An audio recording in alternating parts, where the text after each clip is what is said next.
Salut, salut. Alors aujourd'hui, je voulais vous parler d'un petit enregistreur numérique. Voilà, on va parler enregistreur numérique. Un petit enregistreur numérique que j'ai acheté il y a un petit peu plus de 2 ans et que j'emmène quasiment partout avec moi parce que justement c'est petit, c'est pratique et il a un rapport qualité-prix qui est assez exceptionnel. Justement par rapport à la qualité de son qu'on obtient, quand je l'ai eu, je suis resté assez bluffé quoi. Et pourtant j'ai du matériel beaucoup plus haut de gamme. Alors bien évidemment c'est pas pareil, mais là franchement je me suis dit si j'avais eu ça il y a 20 ans, à l'époque où je faisais de la musique pour enregistrer des répètes ou des choses comme ça, j'aurais été aux anges quoi. Et voilà, je vais vous montrer ça de suite. Allez, c'est parti. Alors, voilà de quoi il s'agit.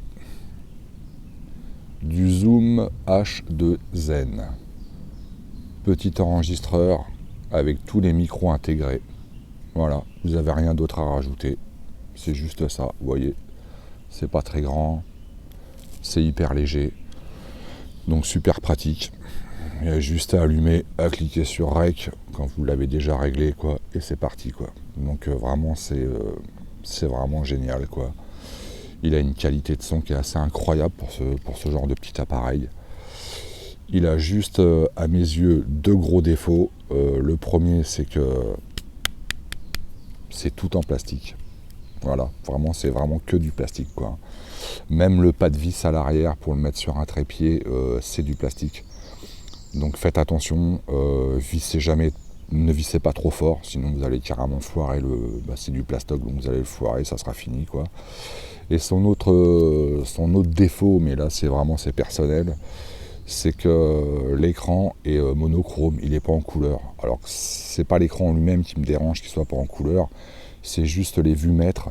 J'aurais bien aimé que ce soit en couleur, qu'on ait une zone verte, une zone orange pour dire qu'on arrive à la limite, et une zone rouge pour dire qu'on est dans l'écrêtage, quoi. Et il l'a pas, quoi. Donc voilà, à mes yeux, c'est ces seuls 2 gros défauts qu'il a, quoi. Pour le reste, c'est juste incroyable, quoi. Je vais vous montrer ça un petit peu plus en détail. Alors voilà comment ça se présente. Vous voyez, comme je vous ai dit, donc l'écran est monochrome, bon, voilà. Vous voyez les vues-mètres, là je parle, vous voyez, on voit, bon voilà, il n'y a pas de couleur, quoi. Mais bon, on s'y fait. Quand je vous dis que tout est en plastique, vous voyez, vraiment tout est en plastique, même le réglage de gain, là, la molette, tout est plastique, quoi. Alors, ici, on a un bouton pour l'allumer ou pour l'éteindre, on a une fonction hold, donc qui permet de bloquer, ce qui fait que vous pouvez toucher à tout, il ne se passera rien, comme ça vous avez bloqué les touches au cas où pour une mauvaise manipulation. Donc voilà. Ici, on a la molette de réglage de gain, voilà, pour le niveau d'enregistrement.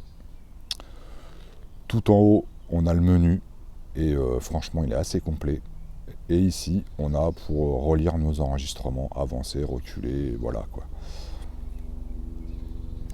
Comme je vous disais derrière, vous voyez, le pas de vis, c'est du plastique. Donc voilà, faites très attention. Et ici, on a pour insérer la carte SD.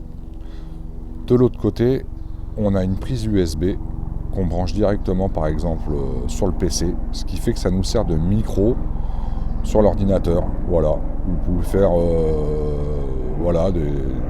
parler sur l'ordi ou quoi que ce soit. Vous pouvez vous servir de cet enregistreur comme un micro, quoi, comme n'importe quel autre type de micro, quoi. On a la prise casque. Et ici, on a le volume. Voilà, quand vous avez branché le casque, vous mettez un peu plus fort, un peu moins fort. Vous pourrez écouter les enregistrements aussi, pareil.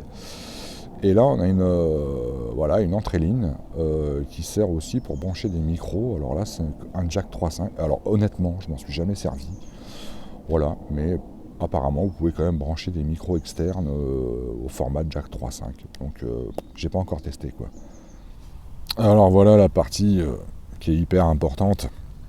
Donc vous voyez au-dessus, c'est là que vous avez tous les formats d'enregistrement. Donc comme je vous ai dit, il y a 5 micros intégrés dedans, quoi.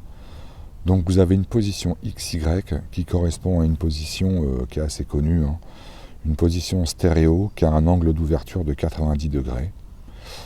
On a une position 2 channel et une position 4 channel. Alors en fait c'est pareil, sauf que le 2 channel va enregistrer sur une seule piste et le 4 channel va enregistrer sur 2 pistes distinctes. Ce qui fait qu'en post-production, vous pouvez jouer, l'avantage du 4 channels, c'est que vous pouvez jouer voilà, sur les deux pistes. Augmenter le volume d'une piste ou baisser sur une autre piste, voilà. Donc c'est pour ça que moi j'utilise le 4 channels. Le 2 channels, c'est très rare que je l'utilise, quoi. Et on a une position qui, à elle toute seule, vaut largement le prix de l'enregistreur. C'est la position MS. Voilà, ici MS qui veut dire mid-side. Et ce type d'enregistrement, à la base, c'est quand même quelque chose d'assez compliqué à faire. Et alors évidemment, hein, c'est pas un mid-side de professionnel, hein, mais il a le mérite quand même de le faire, quoi. Alors je vous montre à quoi ça correspond, le mid-side. Le mid-side, c'est qu'on va jouer sur la largeur du son, quoi. Vous voyez, par exemple, moi je l'enregistre là, au format RAW. Et après, Zoom fournit un micro-logiciel que vous avez sur votre PC, et après en post-production, c'est vous qui jouez sur la largeur. Mais sinon, vous pouvez le faire directement sur l'enregistreur en lui-même. Vous voyez, regardez, hop, voilà, vous voyez. On peut arriver jusqu'à du mono, quoi. Et hop, on rejoue sur la largeur, regardez, vous voyez. On rejoue sur la largeur du son. Et ça, c'est juste génial, quoi. Cette position-là, elle est extraordinaire, quoi. Pour un petit enregistreur comme ça, c'est incroyable, quoi. Donc voilà pour le type de micro qu'on a, quoi. Alors voilà, je vais pas vous faire une présentation complète du menu, hein. Vous irez voir sur le site, voilà, la notice et tout ça. Mais c'est juste pour vous dire que voilà, c'est un enregistreur où dedans il y a énormément de choses, quoi. On a quand même dans ce petit truc, on a quand même un limiteur, un compresseur, un filtre coupe-bas. Enfin, je veux dire, il y a tout ce qu'il faut. Il enregistre au format WAV ou MP3. Alors bien évidemment, hein, on privilégie le format WAV. Hein. Il enregistre jusqu'en 24 bits 96 kHz, ce qui est quand même ce qui est incroyable pour un petit appareil comme ça, quoi. Il a une fonction pré-rec. Alors pré-rec, ça veut dire que quand vous appuyez sur le bouton, il enregistre les 2 secondes précédentes que vous ayez appuyé sur le bouton. Donc c'est génial pour quelqu'un, par exemple, qui enregistre, je sais pas moi, l'orage, et puis hop, il entend le tonnerre, il se fait « Ah mince, trop tard, j'appuie ».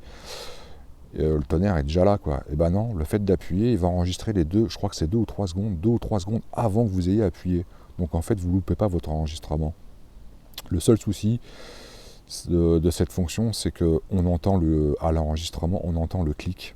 Voilà, c'est-à-dire que vous allez enregistrer les 2-3 secondes avant, donc on va entendre les 2-3 secondes et on va entendre le clic.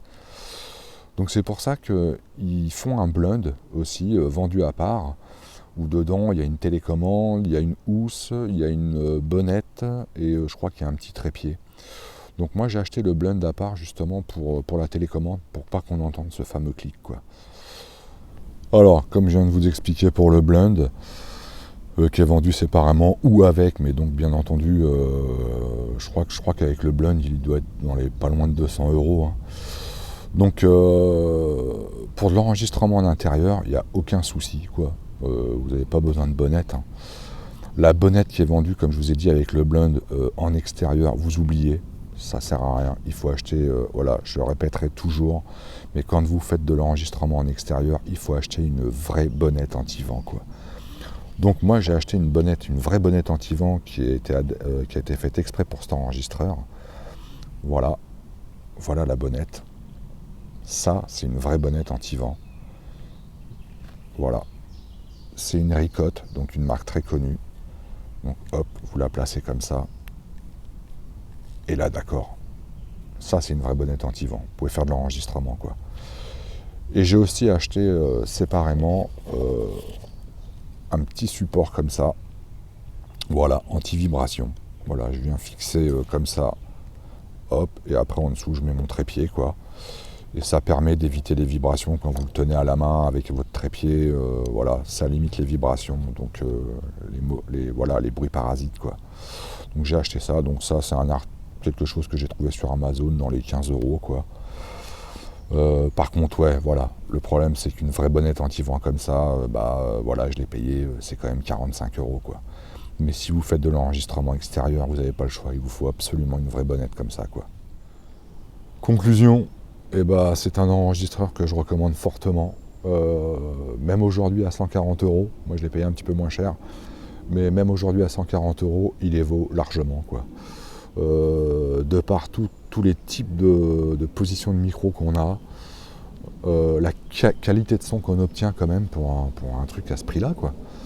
Je vous mets en fin de vidéo quelques exemples de prises de son que j'ai fait avec, en intérieur, en extérieur, pour que vous vous rendiez compte un peu de la qualité. Donc à privilégier avec un casque, hein, mettez bien un casque pour vraiment voir la qualité qu'il apporte.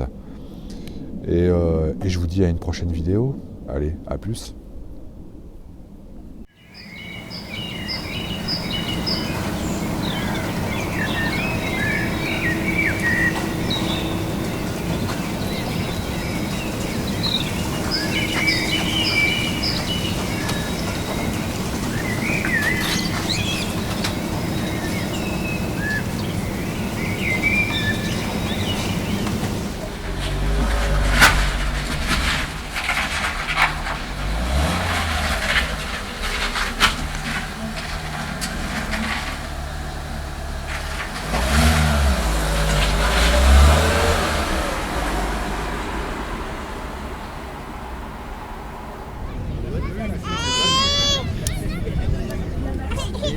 C'est aussi une histoire de territoire. Et après, il y en a qui sont veillés en fût de chêne, il y en a qui sont veillés en fût de châtaignier, d'autres qui sont veillés en fût de...